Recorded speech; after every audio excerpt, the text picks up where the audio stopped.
बिस्मिल्लाहिर्रहमानिर्रहीम। अस्सलाम वालेकुम नाज़रीन, आप देख रहे हैं प्रोग्राम सिटी एट 10। मैं हूँ आपकी मेज़बान अना यूसुफ। उम्मीद है आप ठीक ठाक होंगे। बहुत सारी दुआएं हैं उन तमाम लोगों के लिए जो ज़िंदगी में परेशान रहते हैं। परेशानियाँ खुशियाँ ये हमेशा वक्ती होती हैं। हर तरह का वक्त ज़िंदगी में आता है, गुजर जाता है, और बुरा वक्त भी साथ साथ है, अच्छा वक्त भी साथ साथ है। दुआ कीजिए अल्लाह ताला जो कोई भी बुरे वक्त से गुजर आए उस बुरे वक्त का खात्मा हो और खुशियों का वक्त आए। इस पर अल्लाह ताला पर ईमान रखना, पर उम्मीद रहना बहुत ज़रूरी होता है। आज के प्रोग्राम के आगाज़ की तरफ चलेंगे। ख़बरों से हम आगाज़ करेंगे और इसके साथ साथ 11 बजे वाले सेगमेंट पे हमें हमारे मेहमान ज्वाइन करेंगे और इसके साथ साथ हमारे सेगमेंट्स भी होंगे। हमारे सीनियर रिपोर्टर्स हमारे साथ मौजूद हैं। शाहिद सिप्रा साहब और हसन अली ने ज्वाइन किया। अस्सलाम वालेकुम। वालेकुम अस्सलाम। शाहिद सिप्रा साहब, पहली खबर, 9 अरब रुपए की ओवर बिलिंग का प्लान तैयार। ये तो मेरे ख्याल से बिजली गिराने के मुतरादिफ चीज़ें हैं। मतलब पहले ही लोग इतने परेशान हैं और वैसे आप ये खबरें दे रहे हैं। देखें, बिस्मिल्लाहिर्रहमानिर्रहीम, ये टोटली बेसिकली FIA का फेलियर है। देखें, वज़ीर दाखिला मोहसिन नकवी की हदायत पे जब क्रैकडाउन हुआ, लोगों को करोड़ों अरबों रुपए का रिफंड की सूरत में रिलीफ मिला। तो FIA तो बड़ा मैं आपको बता रहा हूँ, तब एक्टिव था ना। 2 महीने में मुझे बताएं कि इन्होंने कौन सा केस पकड़ा है। उसके बाद से कोई नहीं। और पिछले महीने भी लेस्को में ओवर बिलिंग हुई और एक ऐसे प्लान के तहत हुई कि जिसको पकड़ना FIA का काम था, नहीं पकड़ा गया। इनको कहा गया कि बिजली चोरी पकड़ें। आज तक मुझे बता दें FIA ने कोई बड़ी बिजली चोरी पकड़ी हो। इनका बेसिकली वो उस वक्त जब मिनिस्टर साहब खुद इसकी मॉनिटरिंग कर रहे थे, उस वक्त FIA एक्टिव थी। 2 महीने से ना कोई बिजली चोरी पकड़ी गई, ना आपने इन पे ओवर बिलिंग पे कोई इस तरह का काम किया। और उसका नतीजा ये निकला कि आज तक टोटल वो जो ओवर बिल्ड यूनिट जिसकी निशानदेही मिनिस्टर साहब ने की थी, वो भी टोटल रिफंड नहीं हो सका। अब मैं इस तरफ आ जाता हूँ।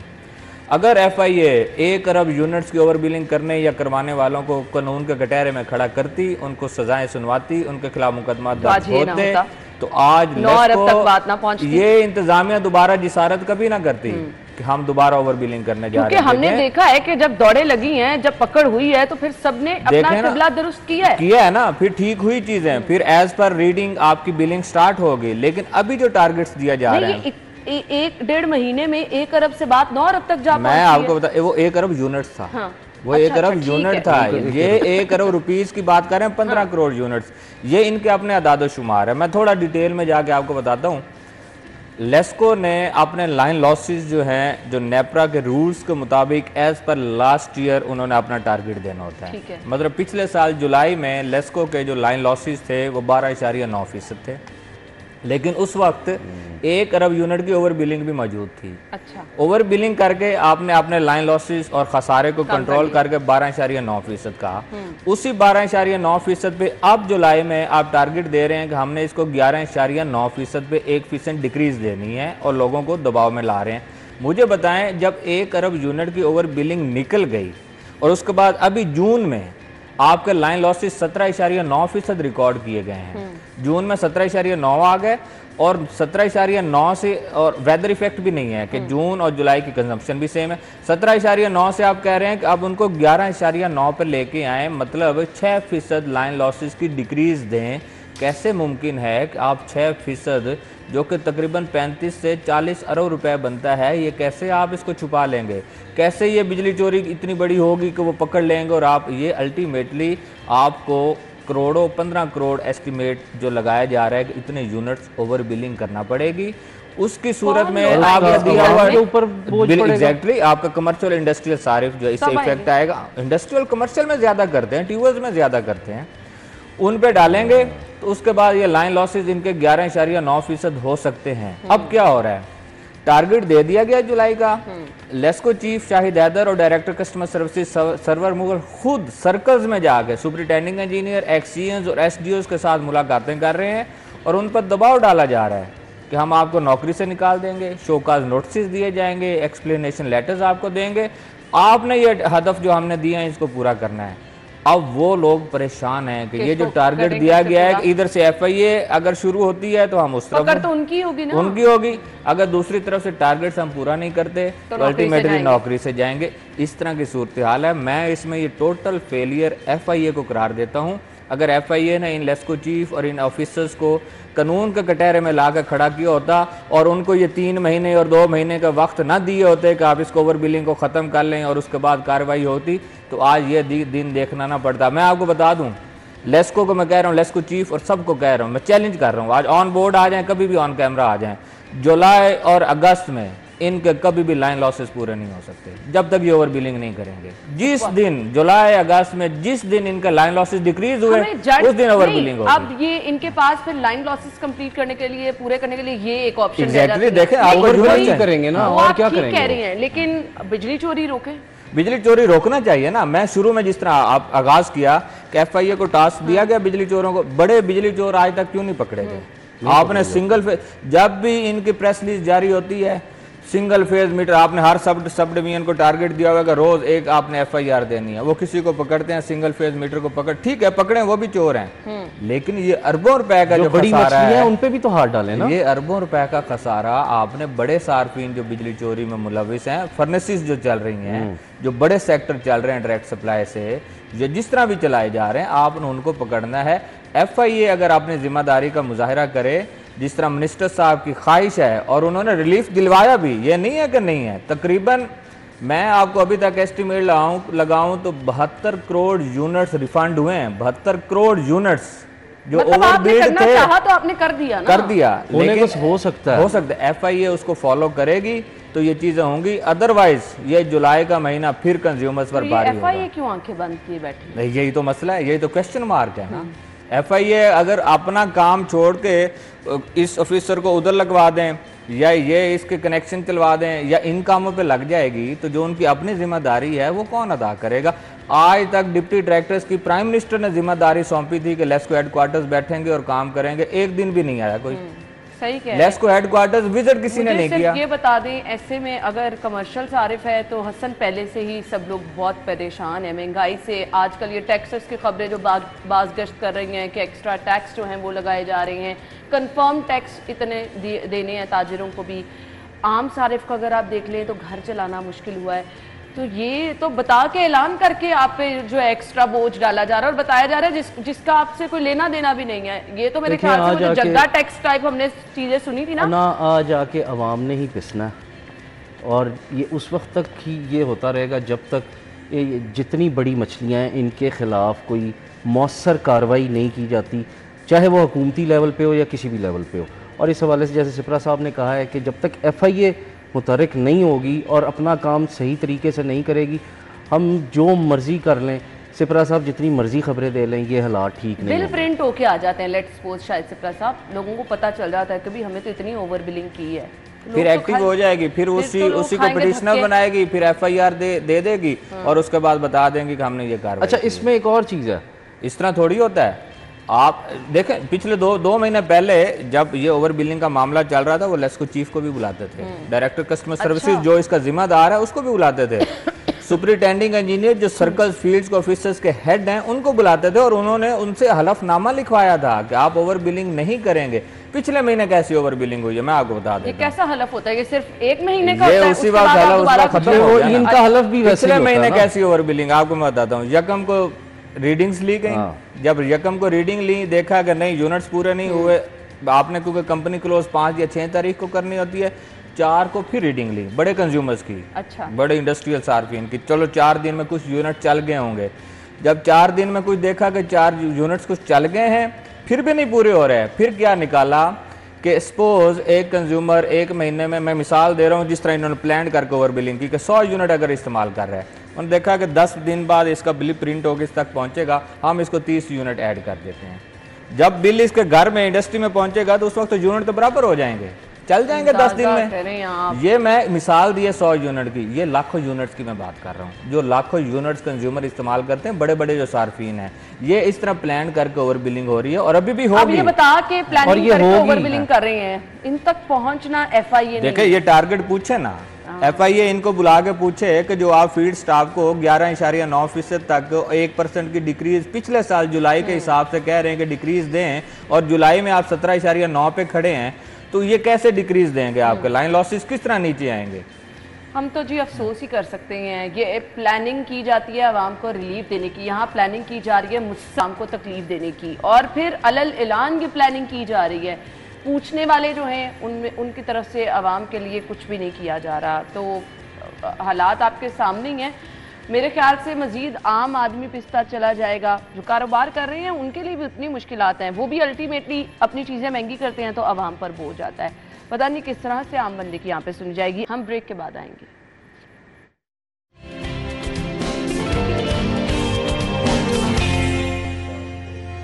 Welcome back once again. अच्छा जी, प्राइस कंट्रोल की बात हो रही है। टास्क फोर्स इसके लिए बनाई गई है। 177 अफसरान को छापों का इख्तियार दिया गया है। 177 एक बहुत बड़ी तादाद है और अगर पूरे शहर में ये बड़े अच्छे तरीके से काम करें आवाम को रिलीफ मिल सकता है। सवाल हसन ये है कि ये टास्क फोर्स माजी में भी बहुत ज़्यादा बनी है, सो ये उनसे क्या डिफरेंट होगी? देखें, इसमें अना जो सबसे अहम चीज़ है वो ये है कि टास्क फोर्स हो या कमेटियाँ हों वो बना दी जाती हैं, और कमेटी हमेशा उस वक्त बनती है जब किसी मामले को आपने सिरे से ख़त्म करना हो। और हमने ये देखा कि प्राइस कंट्रोल मजिस्ट्रेट्स जो हैं या प्राइस कंट्रोल कमेटियाँ जो हैं वो हुकूमत ने वो माजी में भी रही हैं, हाल में भी हैं और ये रहेंगी, लेकिन आज तक कभी इनको आपने जो है वो मार्केट में नहीं देखा होगा, कभी भी नहीं। होता क्या है? होता ये है, सिर्फ ये बता दें, ये चीज़ें कंट्रोल करना ये इनके बस से बाहर है। इनके बस से बाहर नहीं है, मैं इसका वही बताने लगा। होता क्या है, ये खुद नहीं जाते, ये मार्केट में आपको खुद कहीं नज़र नहीं आएंगे। ये अपने ड्राइवर को, अपने किसी मुलाजिम को भेजते हैं, जहाँ से इनको फ़ायदा होता है वहाँ से ये चीज़ें ले लेते हैं। ये मैं बात हकीकत कर रहा हूँ मैं, क्योंकि मैं देखें मैं कॉमर्स करता रहा हूँ और अभी भी बहुत से लोगों से मेरा रब्ता होता है, तो हर बंदा ये कहता है कि जी जो रेट, अगर सब्ज़ी का ही रेट ले लें, वो कहते हैं जी मंडी का रेट और है, जो ये अपने उस पर लिस्ट पे जो रेट ये निकालते हैं वो रेट और है, हम किधर से दें? अगर हमें मंडी से एक चीज़, मार्केट से एक चीज़ जो है वो सरकारी कीमत पे नहीं मिलेगी, जब तक दुकानदार को वो आगे कैसे देगा?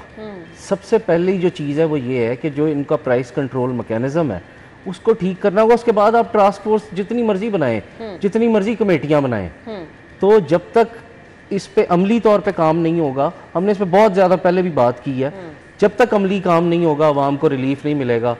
जब तक price control magistrates, task force, और ख़ास तौर पर एक और चीज़ मैं बताऊँ, जब तक ये जो मिनिस्टर्स हैं ना, जो ठंडे कमरों में बैठे रहते हैं सारा दिन, जब तक ये नहीं निकलेंगे आवाम को रिलीफ नहीं मिलेगा।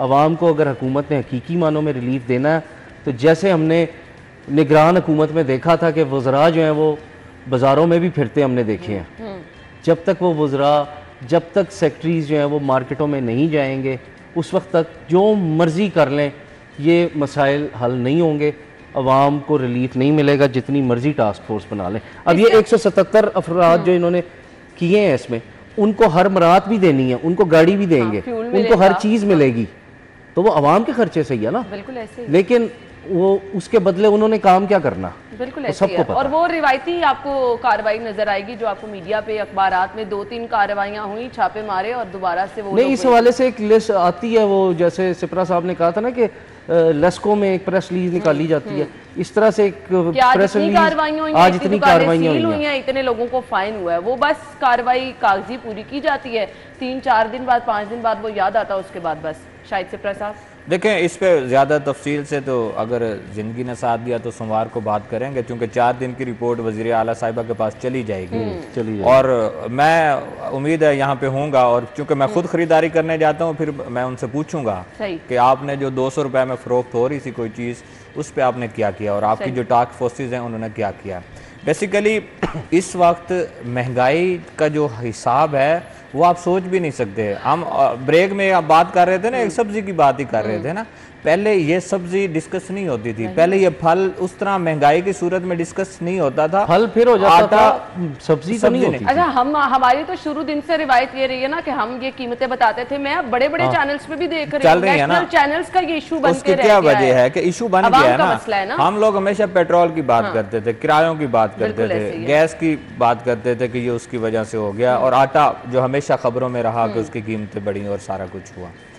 ये क्यों हो रहा है मुझे बताएं कि आम जो सारिफ है वो अगर ख़रीदने जाता है कोई चीज़ भी 150, 200, 250 से कम कोई चीज़ भी नहीं है, ऐसे ही है। और मिसाला की जो सब्जी है वो तो सबसे महंगी है ना, सबसे महंगी। आप अदरक 800 रुपये फ़रोख्त हो रही है। मंडे को मैं देखूंगा कि टास्क फोर्स ने 800 वाली अदरक कितने में फ़रोख्त करवाई है। लहसुन आपका 600 रुपये फ़ी किलो के हिसाब से फ़रोख्त हो रहा है। मैं पूछूंगा 177 अफसरान अगले तो हफ्ते मार्केट में आपको कोई मिलेगा ही ना मिले। चैनल्स पे बुलाएंगे ये लोग, इन चैनल्स को बुलाएंगे, ये कवरेजेस आप नहीं करवाएंगे भाई, टीवी पे नजर आएंगे तो सीएम साहिबा को पता चलेगा ना कि फील्ड में निकला हुआ है। लेकिन अदाद शुमार पे जब बात होगी तो ये मेरे ख्याल में एक हफ्ता इन तमाम लोगों को देना चाहिए, उसके बाद हम बात करेंगे कि आपने कितना कंट्रोल किया। बात करने का मकसद ये है कि ये प्राइवेट हुकूमती है लेकिन प्राइवेट है, जिनके पास अख्तियारात थे उन्होंने क्या किया, प्राइस कंट्रोल मजिस्ट्रेट्स ने आज तक क्या किया, कुछ भी नहीं। इतने सालों से जिस तरह ये खुद जिक्र कर रहे हैं कि जो फहरिस्त जारी होती है या मार्केट कमेटी जारी करती है, और मंडी मैं तो हमेशा कहता हूँ कि जहाँ से हम जड़ को किसी कभी नहीं पकड़ते, जड़ को नहीं, हम दरख्त की काटने की कोशिश करते हैं, जड़ को पकड़े। मंडी में ये लोग जाए ना सुबह सुबह, ये 4 बजे 3:30 4 बजे जाए ना, वहां पे किस तरह फरोख्त हो रही है, और ये जो बाकी बाजार वाले वहां से ले रहे हैं किस रेट पे ले रहे हैं, वहां कंट्रोल करें।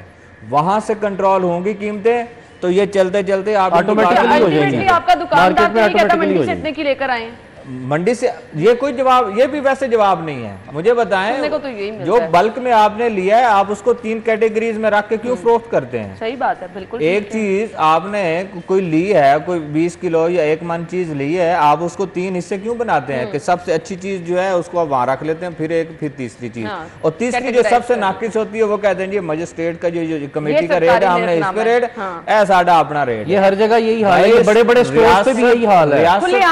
रियासत के अंदर रियासत जब बन जाएगी तो फिर कौन है?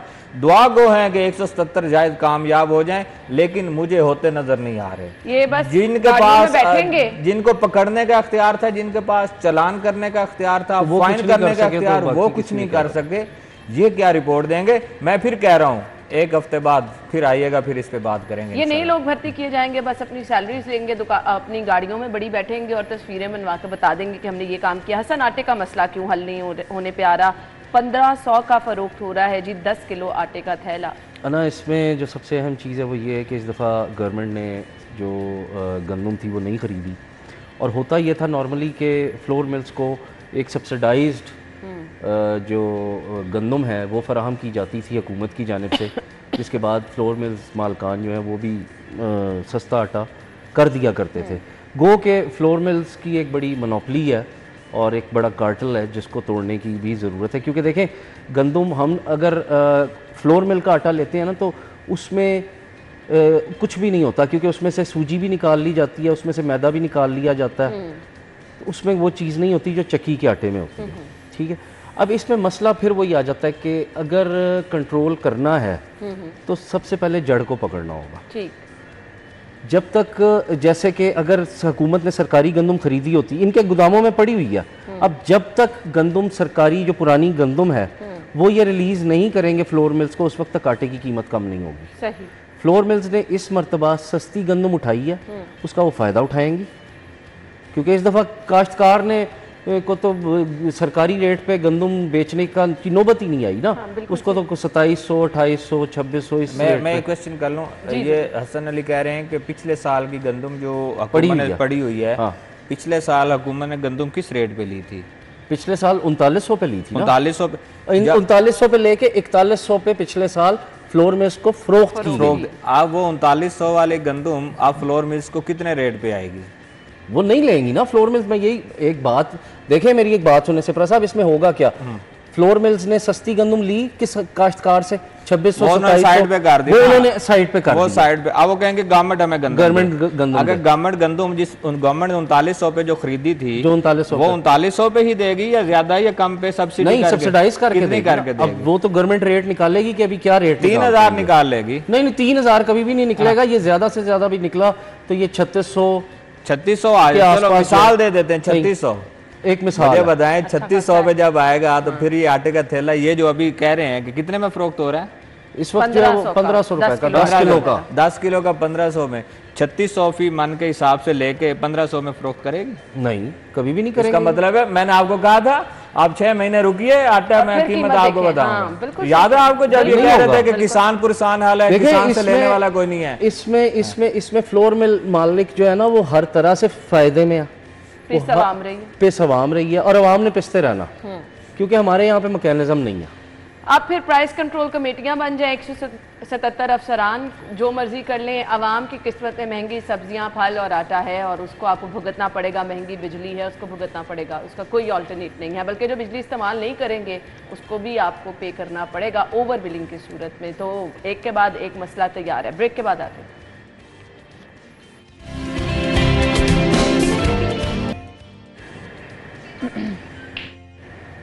एक बार फिर से आपको खुशामदीद कहेंगे जी। हम प्रोग्राम के इस हिस्से में जी इंतहाई अहम टॉपिक पे हम बात करने वाले हैं। कुछ सिचुएशंस इस तरह की हो जाती हैं कि आप घबराहट का शिकार हो जाते हैं, परेशानी का शिकार हो जाते हैं। कुछ हादसात ऐसे होते हैं कि एकदम से कुछ समझ नहीं आ रही होती और आप बजाय काम सीधा करने के कुछ उल्टा कर देते हैं जिससे जान को खतरा हो सकता है। किसी भी हादसे की सूरत में, हार्ट अटैक अगर आपको फील हो रहा है कि घर में खुदा न खास्ता अल्लाह ताला सबको महफूज रखे, कोई हार्ट पेशेंट है उसको कुछ तकलीफ हो रही है, इस टाइम का इंतज़ार करते करते कि 1112 की गाड़ी आए या रेस्क्यू के लिए उन्हें अस्पताल पहुंचाया जाए, कुछ इब्तिदाई तिबी इमदाद हमने आपके साथ शेयर करनी है, वो क्या हो सकती है। सेकेंडली, छोटे बच्चों की बहुत हिफाजत करनी पड़ती है जी, बहुत मुश्किल होता है। जो बच्चे क्रॉलिंग करना शुरू करते हैं, जब बच्चे हम देखते हैं नया नया चलना शुरू करते हैं, ड्रॉज हो गए, कॉइन्स हो गए, जगह जगह, मतलब आजकल ये एक्सपीरियंस मेरे साथ खुद हो रहा है कि मैं बस हर जगह से चीज़ें ही उठाती रहती हूँ, कहीं से पेंसिल बच्चे से पकड़ के रख रही हूँ, कॉइन्स इधर से उधर कर रही हूँ, इवन छोटे छोटे रैपर्स, क्योंकि बच्चे हर चीज़ उठा के सबसे पहला एक्ट ये होता है कि मुंह में डालते हैं, ना समझ होते हैं ना। मैंने अक्सर देखा बच्चों को कि चावलों का दाना एकदम से गले में लग जाता है, रोटी का टुकड़ा फंस जाता है, फिर कुछ बच्चे तो ऐसे होते हैं कोई हार्ड चीज़ उठा के निगल ली। ऐसे में फर्स्ट एड होनी क्या चाहिए और इसके साथ साथ ये जो पेन मैनेजमेंट है इसको आप कैसे जो है वो समझ सकते हैं, क्या थेरेपी होती है, ये इस पर भी बात करेंगे। Associate professor anaesthesia professor Syed Mahmood Ali हमारे साथ मौजूद है जी। अस्सलाम वालेकुम। थैंक यू सो मच, बहुत बहुत शुक्रिया। बहुत अहम टॉपिक है, इंटरेस्टिंग भी है और मेरे ख्याल से बहुत ज़्यादा ये जो है ना समझने वाली चीज़ें हैं, हर किसी को पता होनी चाहिए। दैट इज़ द रीज़न कि हम इसको स्क्रीन पर आपके साथ डिस्कस करने जा रहे हैं। सबसे पहले तो ऐसी घबराहट वाली सिचुएशन हो जाती है ना कि आपको कुछ समझ नहीं आ रहा होता, क्या करना पड़ता है इब्तिदाई तिबी इमदाद में? जी थैंक यू सो मच जी, आपने बहुत डिटेल में बताया और बहुत ही इंपॉर्टेंट टॉपिक। हमारे मास्टर में इसको थोड़ा नेगलेक्ट किया जाता है, लेकिन हम यूरोप और पूरी दुनिया की बात करें, खसूसी ट्रेनिंग वो देते हैं डेफिनेटली फॉर द आम पॉपुलेशन के लिए वो बहुत ज़्यादा इम्पोर्टेंट है। क्योंकि मैं हमेशा एक बात कहता हूँ, इंसान कुरान में है, आपने जिसने एक इंसान की जान बताई उसने पूरी इंसानियत की जान बचाई। पहले हम बच्चों की तरफ आ जाते हैं, आपने बात की छोटे बच्चे क्रॉलिंग शुरू करते हैं, जो चीज़ आती है वो मुंह में डाल लेती हैं, टीथ इरिटेशन हो रही होती है, तो वह हमें क्या करना चाहिए? वेरी इंपॉर्टेंट थिंग, सबसे पहले तो जिस समय हम ये एग्जाम्पल देते हैं जी, आप इजी लगा लें, नो इशू। इसको थोड़ा सा हमें माइक जी कर लें। चलिए इसको हम मैनेज कर लेते हैं, आप अभी हमें बता दें, इसको हम ब्रेक में मैनेज कर लेते हैं। अच्छा जी, छोटे बच्चों की एहतियात के लिए हमें बता दें कि क्या करना है, क्या हम उन्हें एक जगह बिठा के रखें? हम बच्चे का, छोटे बच्चे जो हैं जिस तरह के क्रॉलिंग वाले होते हैं, इट्स वेरी डिफिकल्ट कि आप उन्हें बिठा के रखें। लेकिन जिस तरह ये छोटा बच्चा है, अगर मैं इसकी बात करूँ तो उसमें ये बच्चे को आपने हैंडल। अच्छा हम ब्रेक ले लेते हैं, ब्रेक के बाद आके फिर हम, क्योंकि माइक का इशू हल हो जाए, मैं बड़ा अहम टॉपिक है तो मैं चाह रही हूँ कि आपको हम इन डिटेल बता सकें। ब्रेक के बाद आपको ज्वाइन करते हैं।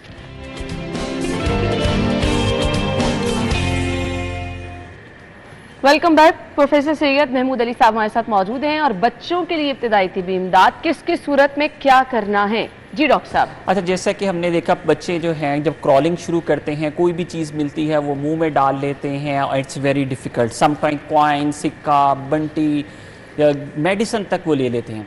तो उनके लिए बड़ी इंपॉर्टेंट चीज़ है कि अगर इस तरह चोकिंग शुरू हो जाए, सबसे पहले जिस तरह ये हम एग्जाम्पल देते हैं, हमारे पास मैनिकन मौजूद है, पहले आप बच्चे को देखेंगे क्या वो बच्चा ठीक है, अगर एक्टिविटी ठीक है, नहीं है, आपने जस्ट क्योंकि वो उसके हलक में है, हेड थोड़ा सा, जब इसका माउथ ओपनिंग को ऐसे रख के उल्टा पोजीशन में रखना है, ठीक है, टांग पे थोड़ा सा हेड डाउन और just push between the two scapula like 1 2 3 4 5। ठीक, अगर इस तरह हो जाता है, अगर निकल आता है बहुत अच्छी बात है, अगर नहीं निकला, अच्छा समटाइम बच्चे का सांस भी रुका होता है, बिल्कुल ये सांस को हमने कि ताकि उसकी चोकिंग जो है वो चोक कर रहा है उसको हम रिमूव कर सके फौरन बॉडी को।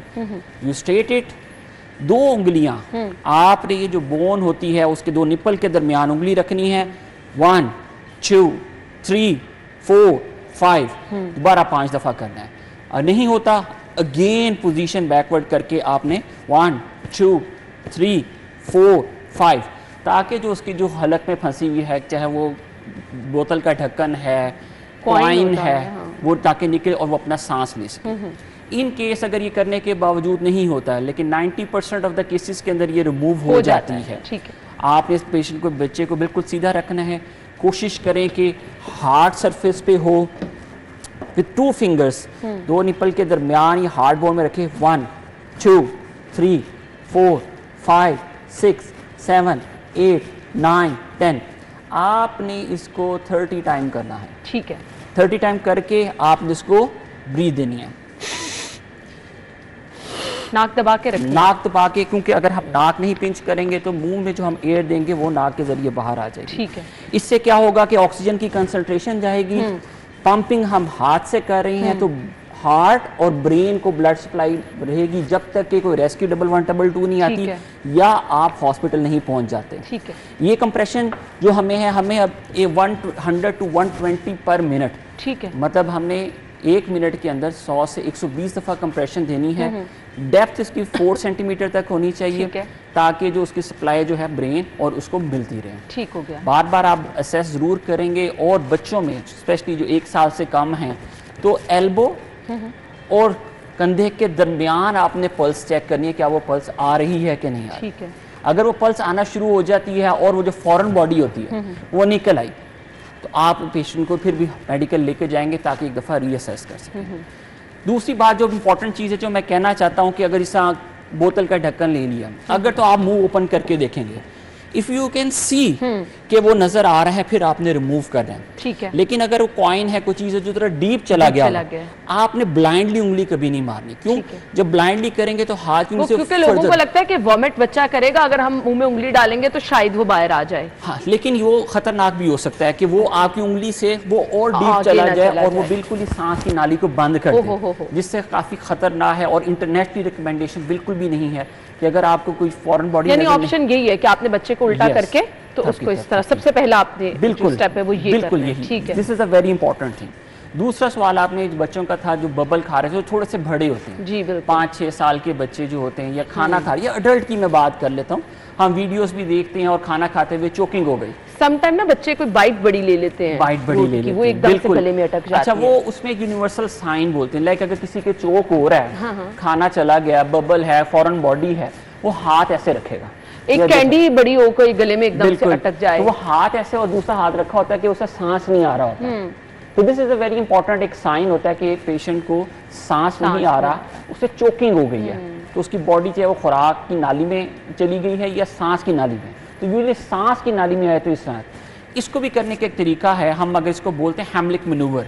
ठीक है। हैमलिक मैनूवर के अंदर आप क्या करते हैं, जिस तरह मैंने कहा बड़ा हो, आपने ये नाफ के नीचे इधर हाथ रखना है, अंगूठा बना के इस तरह रखना है। ठीक है। दूसरे हाथ से आपने उसको ग्रिप करनी है, थोड़ा सा बेंड होके, जब पुश 1 2 3 1 2 3, ताकि जितनी भी एयर जो अंदर रह गई हुई है हमारे लंग्स में है, वो अंदर से प्रेशर जनरेट हो और वो स्पिट आउट कर दे और वो चोकिंग जो है वो रिमूव हो जाए। This is a very life saving procedure. और usually 90%, more than 90% of cases के अंदर जो फॉरेन बॉडी है या खुराक फंसी हुई है या लुकमा है, बंटी है, कोई भी चीज़ है जो सांस की नक वो रिमूव हो निकल जाती है। ठीक है। अगर वो नहीं निकलती या आपने कंटिन्यूस, ये जो पानी पी लेना ऊपर से, एक दो कुछ लोग ना फौरन देखते हैं घर में किसी को ऐसे हुआ है कि लुकमा फंस गया है, कोई कैंडी गले में फंस गई, फौरी तौर पे पानी लेने चले जाता है, बच्चे को पानी पिला दो, ये प्रैक्टिस ठीक है क्या? नहीं, ये प्रैक्टिस बिल्कुल भी ठीक नहीं है, ये सेविंग नहीं है। आप उससे ज़्यादा और प्रॉब्लम क्रिएट कर रहे हैं, ना कि उसको सॉर्ट आउट करें। और इसमें अगर हम इसको फर्दर आगे देखें, अगर जैसा आपका दूसरा सवाल था कि किसी को हार्ट अटैक है या तीसरा, इससे रिलेटेड ही हम चीज़ें आगे कर लेते हैं कि फ़र्स्ट एड में अगर पेशेंट है, चेस्ट पेन हो रही है, क्या करना चाहिए। यूजुअली आप बैठ जाए ज़मीन या लेट जाएं। लेटने से क्या होगा कि हार्ट और ब्रेन जो है वो एक ही लेवल पे आ जाएगा, तो ब्लड सप्लाई आसान हो जाएगी as compared to straightforward. बिल्कुल, आप सीधा लेट जाएं। सीधा लेट जाएं, जिस कुदरत का एक निज़ाम है। आप अगर कोई प्रॉब्लम होती है, आप गिर जाते हैं, ज़मीन पे लेट जाते हैं स्ट्रेट, तो you should be on the straight hard surface, जहाँ पे आपकी सप्लाई ब्रेन और हार्ट इक्वल लेवल पे आ जाएगा, तो सप्लाई बहुत आसान हो जाती है। कुदरत का निज़ाम है, जिसलिए मैं भी देखता हूँ कि मरीज़ों को लोग उठा के कंधे पे या ऊपर बैठा लेते हैं और पीछे रखा होते हैं, लेकिन जो कि सेफ नहीं होता। बिल्कुल सही। इसमें आप पेशेंट को असेस करेंगे, क्या तुम ठीक हो, पेशेंट को पहले देखे तो सही, फेंट तो नहीं, फेंट तो नहीं है, क्या वो रिस्पॉन्ड कर रहा है। अगर आपको लगता है वो रिस्पॉन्ड नहीं कर रहा, आप इसकी क्रोटेड देखेंगे हलक के साथ, बिल्कुल यहाँ पे आप जो हम शारक बोलते हैं, आप शारक चेक करेंगे 10 सेकंड से कम वर्थ में, क्या वो पल्स फील हो रही है, नहीं हो रही। दूसरा, क्या मूवमेंट हो रही है, सांस ले रहा है। अगर ऐसी चीज नहीं है, आप कॉल फॉर हेल्प करेंगे कि कोई मदद के लिए आए, रेस्क्यू 112 को बुला ले, और फौरन से पहले आपने हार्ड सरफेस पे 2 निपल लाइन के दरमियान ये हार्ड बोन होती है, हार्ड बोन में आपने हथेली ये सेंटर में रखनी है, दूसरा ग्रिप करके फॉरवर्ड ऊपर आ जाना है, और आपने दबाव देना है, जिसका 1 मैक्सिमम कितना आपने वेट, मतलब कुछ लोग ना बहुत ज्यादा दबा दे, वो भी नुकसान दे। बिल्कुल, ये 2 इंचेस है या 5 सेंटीमीटर की आपने डेप्थ देनी है, क्योंकि ये हार्ड बोन है, ये बोन और पीछे वर्टिब्रा, ये दोनों मिलकर कंप्रेशन देंगे, जिससे इट लाइक ए पंपिंग, कि आपने हार्ट को हाथ में पकड़ के पंप कर रहे हैं ताकि ब्रेन को और उसको सप्लाई जाए। लाइक हाथ ऐसे रखा, दिस इज द स्टेट, 1 2 3 4 5 6 7 8 9 10, ये आपने 30 दफ़ा करना है। 30 दफ़ा करके, लाइक हम इसकी बात करते हैं, फिर आपने 2 सांस देने, इसको 30 × 2 बोलते हैं। नोज को पिंच करना है, ये लाइक ये हमने नोज को पिंच किया, थोड़ा सा नेक को एक्सटेंड किया, और इसको करके आपने 2 ब्रेथ देनी है। ठीक है, 2 ब्रेथ देके दोबारा कंप्रेशन, 1 2 3 4। ये इतना इंपॉर्टेंट है ताकि आप हार्ट और ब्रेन को ब्लड सप्लाई मिलती रहे जब तक कि रेस्क्यू वाले ना आए या फिर आप ना पहुंचे। सही सही। ये जो आम तासुर होता है कि एकदम से पेशेंट जो है फेंट हो गया, उसको पानी पिला रहे हैं, ऊपर पानी झटक रहे हैं, ये चीजें आपको बिल्कुल नहीं करनी है। देखिए, पानी छिड़कने मुंह पे करने से कोई नहीं, लेकिन पानी पिलाना जो है वो सांस की नाली में जा सकता है। चोकिंग, जिसने चावल का दाना की आपने एग्जाम्पल दी, तो पानी भी सांस की नाली में जाए तो कफ आ सकती है, प्रॉब्लम हो सकती है, तो उसको अवॉइड करना चाहिए। जिससे हमने बात की स्ट्रेट लटाएं, अगर आपको फील हो के पल्स नहीं है, ठीक है, आपने कंप्रेशन देनी है। और अगर कुछ लोग होते हैं जिससे अगर वो ब्रेथ नहीं भी देना चाहते, आम मैं हेल्थ नॉन हेल्थ केयर की बात कर रहा हूँ, तो कम से कम कंटिन्यूसली कंप्रेशन देते रहें ताकि उसके ब्रेन और हार्ट को ब्लड सप्लाई मिलती रहे। क्योंकि आजकल ना गर्मी का मौसम है, एक दफा रास्ते में चलते मैंने ऐसा देखा कि जाते जाते एक शख्स नीचे गिरा, बेहोश हो गया। बिल्कुल बिल्कुल। अब आपको नहीं पता ना राहगीरों को कि क्या इसके साथ इशू है, अगर इसको कोई हार्ट का इशू है या अगर कोई दूसरा। अब हमारे यहाँ तो डिफरेंट लोग जो हैं वो जो भी आता है वो अपना ही कुछ नया कर रहा होता है। सो अगर आपको नहीं पता, कोई गर्मी की शिद्दत की वजह से या कहीं आपको कोई फेंट हुआ नजर आ रहा है, तो आपने ये 1-2 ही अमल हैं जिनको, बिल्कुल उसमें सिंपल सी बात है, आपने देखना है क्या उसकी पल्स आ रही है, अगर उसकी शरीयान आ रही है या नहीं आ रही, अगर आ रही है जस्ट ऑब्जर्व करें, वेट करें। और सीन सेफ्टी, लाइक अगर आपने सड़क की बात की, अगर सड़क में गिर गया तो आपको डेफिनेटली उसको उठा के सीन सेफ्टी करनी पड़ेगी, आपने अपनी सेफ्टी भी देखनी है और आपने असेस करना है। अगर आप फिर असेस करें थोड़ी देर बाद कि पल्स आ रही है कि नहीं, अगर नहीं आ रही आपको फिर उसकी छाती पे दबाव देना है ताकि वो उसकी दिल की धड़कन जो है, खून की सर्कुलेशन रहे ब्रेन और हार्ट को, जब तक कि रेस्क्यू 112 या आप हॉस्पिटल में नहीं पहुंचते। सही हो गया, सही हो गया। तो ये बड़ी इंपॉर्टेंट चीज़ है, इससे आप जिंदगियां बचा सकते हैं। इंटरनेशनली मैंने आपको बताया कि ये पूरी दुनिया के अंदर होता है। अगर मैं आपको एग्जांपल दूं, मेरे एक सीनियर गए हुए थे आयरलैंड गवर्नमेंट की तरफ से, ये BLS का इसको हम बोलते हैं बेसिक लाइफ सपोर्ट के ऊपर, उनका टेस्ट जो था ना वो 6 साल की एक बच्ची ने लिया था। अच्छा। और उनको 2 दफ़ा उसने फेल किया, तीसरी अटेम्प्ट में जाके उसने उनको पास किया। तो हमारे जिस तरह आपका ये प्रोग्राम है, ये हम पैगाम देना चाहते हैं कि ये ज़िंदगियाँ अपने रिलेटिव को, ये हमारा भी काम है जितना कि हेल्थ प्रोफेशनल का, ये हमारा भी अपने प्यारों को, लव वन को, अपने बच्चों के लिए हमें छोटे मनोवर्स पता हो। एग्जैक्टली, ये हमें सीखना चाहिए, इन चीज़ों को इग्नोर नहीं करना चाहिए, क्योंकि कहीं ना कहीं आप देखते हैं हर किसी के साथ ये मसला रहता है। पेन मैनेजमेंट के हवाले से मैं जानना चाहूँगी, आपको एक आम तासुर है, हर बंदा को ही ज़रा सी भी तकलीफ हुई पेन किलर खाई और गए। अच्छा बिल्कुल जी। सेकंड, जो आपने पेन मैनेजमेंट की बात की, जो पेन किलर्स खाते हैं, हमारे पास पेशेंट आते हैं जिसकी पेन किलर खा खा के उनका स्टमक मुतासिर हो चुका होता है, किडनी मुतासिर हो चुकी होती है, लिवर डैमेज हो चुका होता है, हार्ट और ब्रेन के स्ट्रोक वगैरह की भी प्रॉब्लम आ गई होती है। तो ये बड़ी तशखीस करना बड़ा ज़रूरी है किसी भी बीमारी के अंदर कि क्यों पेन हो क्यों रही है। लाइक सम टाइम क्या होता है कि आप गलत दवाइयाँ ले रहे होते हैं जिसका फ़ायदा नहीं होता, नुकसान हो रहा होता है। मैं इसकी एग्जांपल नेक पेन की दे देता हूँ कि गर्दन में दर्द है आजकल। हम मोबाइल में भी बड़ा है, हर कोई फ्लेक्शन करके देख रहा है, तो उसको हम बोलते हैं टेक्स्ट नेक, कि आप कर करके आपके गर्दन के, मेरे जो ज़्यादा पेशेंट है वो यंग गाइस हैं, like computer operators and mobile, दिन रात मोबाइल कर रहे हैं जिसकी वजह से काफ़ी पेन है। लोगों का बिजनेस इस पे है, ऑफिशियल वर्क लोग कर रहे होते हैं, तो फिर प्रॉब्लम हो जाती है। लेकिन this is the called posture, ठीक है, हमारा गलत पोस्चर है। आप लाइक लैपटॉप इस्तेमाल करें, laptop is not like this, it should be like this. Even sometime आप सो के उठे तो आप बजाय रिलैक्स फील करने के ना उल्टी थकावट ही महसूस कर रहे हो। बिल्कुल आपने सही कहा। बेसिकली फिर मैं यही बात कहूँगा, ये पोस्चर रिलेटेड ज़्यादा प्रॉब्लम है, एक्टिविटी है नहीं। हम फिजिकल एक्टिविटी की तरफ नहीं है कि आप स्विमिंग, जिम, राइडिंग की तरफ जाएं। लोग बिल्कुल भी एक अग्री, बिल्कुल सहल पसंद, बस हमें कोई हिलने का ना थे। तो इसलिए वो आपके मसल्स वीक हैं, जो सपोर्ट नहीं कर पाते नेक के मसल लेने या बैक के मसल लेने। तो हम जो फिजियोथेरेपी करते हैं, एक्सरसाइजेस करते हैं, स्विमिंग करते हैं, राइडिंग या जिम जो जाते हैं, बेसिकली आप अपने मसल्स को स्ट्रॉन्ग कर रहे होते हैं ताकि वो ये स्ट्रक्चर्स को ग्रिप करके रखें, सपोर्ट रखें। तो ये बड़ा ज़रूरी है। और बहुत सी बीमारियों के अंदर लाइफस्टाइल मॉडिफिकेशन ही मैटर कर रही होती है कि आप ये एक्सरसाइज, उसमें पेन किलर का बहुत रोल नहीं होता। आप सिर्फ अपने लाइफस्टाइल को ही चेंज कर लें तो आप बहुत सी बीमारियों से बच सकते हैं। सही मैसेज मैं चाहूँगी, आप क्या देना चाहेंगे देखने वालों को? मैसेज में आज हमारे प्रोग्राम में जिस तरह बात की, एक तो लाइफ, ज़िंदगी बहुत कीमती है, ठीक है। आप ये छोटे मैनूवर्स हैं, इसको सीखें, इसको देखें और इसको इम्प्लीमेंट करें। नंबर 2, पेन मैनेजमेंट के लिहाज से बिल्कुल स्पेशलिटी मौजूद है, स्पेशल फील्ड है, तशखीस होना ज़रूरी है। पेन किलर खाली खाने से सिर्फ नुकसान होगा, आपको फ़ायदा कम है। So you have to go to the health professional, जहाँ पे आपको प्रॉपर डायग्नोसिस बने और फिर ट्रीटमेंट हुआ। बिल्कुल, और टाइमली जाना जो है वो बहुत मैटर करता है। अगेन हम ये चंक ज़रूर अपने सोशल मीडिया पर भी शेयर करेंगे, क्योंकि हम चाहते हैं कि हर कोई बार बार ये प्रैक्टिस करे। खुदा ना खास्ता आपके घर में नहीं राह चलते आपको किसी की मदद करनी पड़ जाती है, तो ये चीज़ें सदका जारिया हैं। आपकी वर्क प्लेस पर, आपके स्कूल, कॉलेज, यूनिवर्सिटी में अगर कभी किसी की ज़िंदगी आप बचा सके तो देखें आप कितना बड़ा कारनामा सर अंजाम देंगे। सो ये वो चीज़ें हैं मेरे ख्याल से जो हर किसी को सीखनी चाहिए।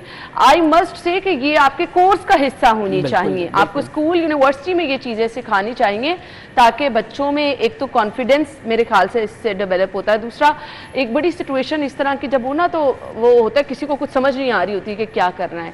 सो कहीं ना कहीं आपकी सेल्फ ग्रूमिंग भी होती है, थोड़ा सा आप में वो पेशेंस लेवल जो है ना वो भी बढ़ जाता है और किसी की हेल्प करने का जज्बा भी होता है। तो मैं ज़रूर कहूँगी लड़कियाँ, लड़के सब लोग ये चीज़ सीखें ताकि आप किसी के लिए मददगार साबित हो सकें। मज़ीद डिटेल्स के लिए आप हमारा सोशल मीडिया पेज सिटी 42 का जो है वो ज़रूर विज़िट कीजिएगा, क्योंकि हम वहाँ पर ये तमाम चीज़ें एज इट इज़ शेयर करेंगे ताकि आप लोग ज़रूर ये सीखें। बहुत बहुत शुक्रिया आपके कीमती वक्त के लिए। हम ब्रेक लेंगे और आपको ज्वाइन करेंगे एक ब्रेक के बाद।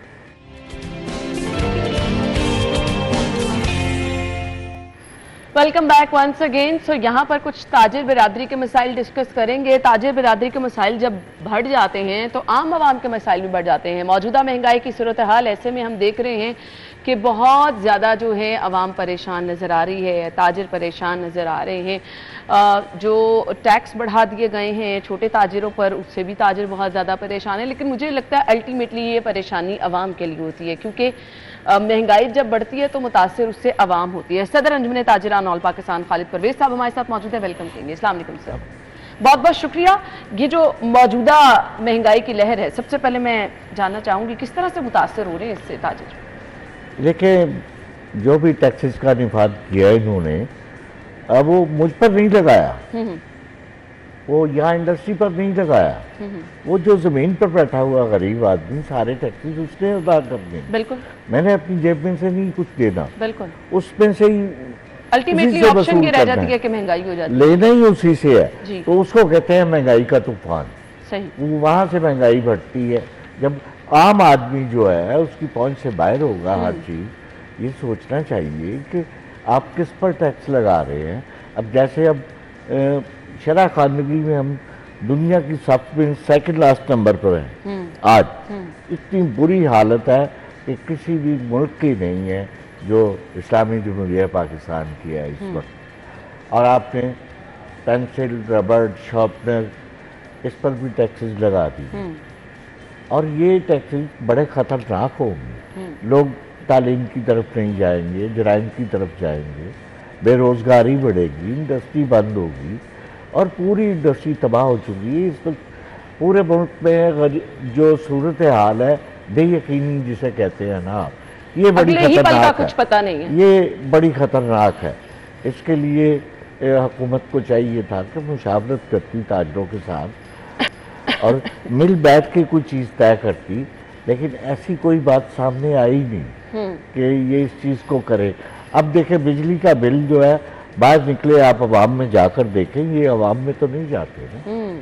अवाम में जाकर देखें आप कि बिजली के बिल जो है 50,000 रुपया पे लेने वाला भी, कितने लोग हैं 50,000 लेने वाले? सही कम है वो, लेकिन वो अदा नहीं कर सकता, वो अपने घर के अखराजात कैसे देगा? लोग मांगते फिर रहे हैं। आज बेकारियों जैसी पूरी कौम की सूरत हाल है। चंद लोगों को निकाल दे आप जिन्हें नहीं फर्क पड़ता, उनकी नहीं है, वो बहुत कम तादाद में, बहुत कम। और सबसे बड़ा सानिया ये है कि आज इस मुल्क के लोग, जब ज़रूरत थी इस मुल्क को, ऐसे लोगों की ज़रूरत थी, सरमाए की ज़रूरत थी, वो अपना सरमाया लेकर बाहर निकल चुके। अब देखें आप मलेशिया में एक तूफ़ान है जहाँ लोग इतने जा चुके हैं जिसकी कोई इंतहा नहीं है। दुबई में इतने लोग जा चुके हैं जिसकी कोई इंतहा नहीं है। अब जो यहाँ रह गए हैं वो कौन लोग हैं? जिनके पास पैसा है, हुकूमत से लिया हुआ, कर्जे लिए हुए, वही कारोबार कर रहे हैं। असल कारोबार को तो आपने तंग करके रख दिया। इतने भरमार टैक्सेस की, ये उनके मसाइल ये ना चाहिए। इतने भारी भरकम टैक्स, बिजली के बिल और फिर दुकानों के अखराजात, वो इनसे नहीं बाहर निकल पा रहे हैं। अच्छा, कंपैरेटिवली देखें ना तो हमें मार्केटों में अब उस तरह से लोगों का रश भी नजर नहीं आ रहा। तो ये भी फिर लम्हा फिक्रिया है, दुकानदार सारा सारा दिन बैठे रहते हैं, गाहक इक्का दुक्का होते हैं। इस वक्त सूरत हाल जो मार्केटों की है ना, पाकिस्तान की तारीख में इससे पहले कभी नहीं हुई। जितनी बदतरीन हालत आज है, इससे पहले कोई नहीं। ये देखिए, छोटा कारोबारी, बड़ा कारोबारी, कोई भी कारोबार हो, देखिए रोज़ाना की ज़रूरियात हैं जो, उसकी इस वक्त मांग नहीं है। लोग हाथ पे हाथ रख के बैठे हुए हैं। दुकानें, बहुत सारी मार्केटों में आप चले जाए, दुकानें क्या अब जगह नहीं मिलती थी बैठने को, आज वहाँ बोर्ड लगे हुए हैं कि किराए के लिए खाली है। क्यों छोड़ रहे हैं लोग? ये एक तरफ तो हुकूमत हमारी कह रही है कि हम सनत को तरक्की देंगे, हम पैसा लाएंगे, हम ये करेंगे, वो करेंगे, लेकिन उसका नतीजा क्या निकल रहा है? इस तरह कर रहे हैं आप कि बगैर सोचे समझे एक मुसलत किया जा रहा है। जैसे हमने अभी हमारे ताजरों ने कहा कि जी हम गैर मुइन्ना मुद्दत के लिए बंद करना चाह रहे हैं। मैंने कहा भी गैर मुइन्ना मुद्दत के लिए खाओगे कहाँ से? कहते जी कारोबार भी नहीं है, तो हम क्या करें? सही। तो फिर उन्हें समझा बुझा कर ये कहा गया कि भाई आपकी बात करते हैं आगे, ये कम से कम पेंसिल, रबड़, शार्पनर जो रोज़मर्रा की बच्चों की ज़रूरियात है, इन पर टैक्स नहीं होना चाहिए। देखिए दुनिया में वाहिद मुल्क है पाकिस्तान जो एजुकेशन पर टैक्स है, तो अच्छा खासा टैक्स है। एजुकेशन पर टैक्स पूरी दुनिया में वाहिद मुल्क है पाकिस्तान। आज तक नहीं लगा, पाकिस्तान में भी नहीं लगा, लेकिन अब उनको मशवरा देने वाले ऐसे लोग हैं कि उन्होंने पेंसिल, रबड़, शार्पनर सब पर टैक्सेस लगा दिए। लोगों ने कहा जी, मैंने कहा अगर 10 दिन की मोहलत दें, अगर 10 दिन में नहीं करते तो फिर 10 दिन में आपके साथ पूरा पाकिस्तान होगा, सिर्फ लाहौर नहीं पूरे पाकिस्तान का, क्योंकि इससे इंडस्ट्री भी मुतासिर है, इससे होलसेलर भी मुतासिर है, आपने रिटेलर पर भी टैक्स। 3 जगह पर एक, मैं कहता हूँ एक पेंसिल है, उस पर जहाँ बनती है वहाँ पर भी टैक्स है, जहाँ से आती है वहाँ पर भी टैक्स है, फिर होलसेलर के पास आती है वो भी टैक्स है। ये सारी जमा कर रहे हैं आप, जो ज़मीन पर बैठा हुआ उसने अदा कर। बिल्कुल सही कह रहे हैं। जो एक 5 रुपए की चीज़ थी वो आज 110 रुपए की हो रही है, सेल हो रही है। इतना बड़ा फ़र्क है। इससे मैं ये नहीं कहता जी 50% महंगाई होगी, जी 100% महंगाई होगी, उससे भी ज़्यादा है ये। 5 रुपये कहाँ है और 100 रुपये से ऊपर कहाँ वो चीज़ है। तो इस तरह इन्होंने बगैर सोचे समझे इन चीज़ों पर टैक्स लगाया। ये तो देखिए गरीब आदमी के लिए तो यही कुछ है। गरीब से गरीब कहता मैं अपने बच्चे को तालीम दिलवाऊँ, उसको पढ़ाऊँ लिखाऊँ, मेरा बेटा पढ़ के कुछ बनेगा, वो इस मुल्क के लिए करेगा। बिल्कुल ऐसे ही है। तो उस पर टैक्स इतने लगा दिए, वो तो खरीद ही नहीं सकता। आज दुकानें बंद हैं। बिल्कुल ऐसे। अगर 10 दिन तक इन्होंने ना उनकी कोई सुनाई की तो मैं ये दावे से कह रहा हूँ कि लोग सड़कों पर भी आएंगे, एहतजाज भी करेंगे और कारोबार भी बंद कर देंगे। क्योंकि आज जो सूरत हाल है, गैर यकीनी सूरत हाल में ना कारोबार हो रहा है, बल्कि डेली के अखराजात तो पड़ रहे हैं। इससे बेहतर नहीं, बिजली का बिल भी बचाएंगे, सब कुछ बचाएंगे, इसको बंद कर दे। पेट्रोलियम की कीमतें कहाँ चलेंगी? ये सारी असरअंदाज उस गरीब आदमी का जिसको अवाम कहते हैं, जो सरमायादार को अवाम नहीं कहते हैं। बिल्कुल, अवाम तो गरीब है, बिल्कुल सही। तो उसको कहते हैं हम कि आज उसके अखराजात इतने बढ़ चुके हैं कि जिसकी कोई इंतहा नहीं है और पे वो ही ले रहा है वो। बिल्कुल। अगर एवरेज इसी के साथ देखा जाए तो उसने बिजली के बिल देने हैं, गैस के बिल देने हैं, खाना भी है, अपने बच्चों को भी खिलाना है। खालिद साहब, एक बड़ी चीज़ ये है ना कि यहाँ पर जो हम देख रहे हैं बहुत बड़े ताजिर हैं, वो टैक्स भी अदा नहीं करते। उसका बोझ भी तो देखें, फिर हम देखते हैं कि वो लोग जो टैक्स अदा कर रहे हैं, अपना काम अच्छे तरीके से कर रहे हैं, फिर उनके साथ ये देखें, मेरी बात सुने, ये रियासत की जिम्मेदारी है। बिल्कुल, नो डाउट। ये रियासत का कसूर है कि एक तो उन्होंने इत्मीनान भी नहीं लिया। मैं कहता हूँ एक आदमी ऐसा है जिसके पास दुकान कोई नहीं है, वो करोड़ों का कारोबार कर रहा है, हुकूमत को 1 रुपया भी नहीं दे रहा। ये ऐसे लोग हैं। हम छोटे ताजर हैं जो वो सारे टैक्स पेयर हैं। सही। एनटीएन नंबर सबके पास है, सब दे रहे हैं टैक्स। उन पर मुसल्लत करना बार बार ये जाती है। इन लोगों को मेहनत करनी पड़ती है। इन लोगों को पकड़े आप, ले इनसे टैक्स। जराए आपके पास है, ये कंटेनर के कंटेनर आते हैं रोजाना रात को, इसको कौन लेके आता है? बिल्कुल। क्यों नहीं लेते टैक्स आप? आपने जो है सारा बोझ उन्हीं पर डाला हुआ है। जो 12-14 लाख बंदा दे रहा है पाकिस्तान में टैक्स, उसी पर है सारा बोझ। सही, बिल्कुल। और देखना करोड़ों की आबादी इन में सब मसाइल का नजला आकर आवाम पे गिरता है जो ऑलरेडी मसाइल का शिकार है। खालिद साहब, देखने वालों को मैसेज क्या होगा आपका? देखिए जी, मेरा मैसेज तो हुकूमत से ही होगा। गरीब आदमी की जो जबान बंद हो चुकी है और ये भी नहीं ना, उस वक़्त से बचे जब ये लावा फटेगा। वो मुल्क के लिए भी खतरनाक है, इन हुक्मरानों के लिए भी खतरनाक, और हमारे मुल्क के जितने इदारे हैं उनके लिए भी खतरनाक है।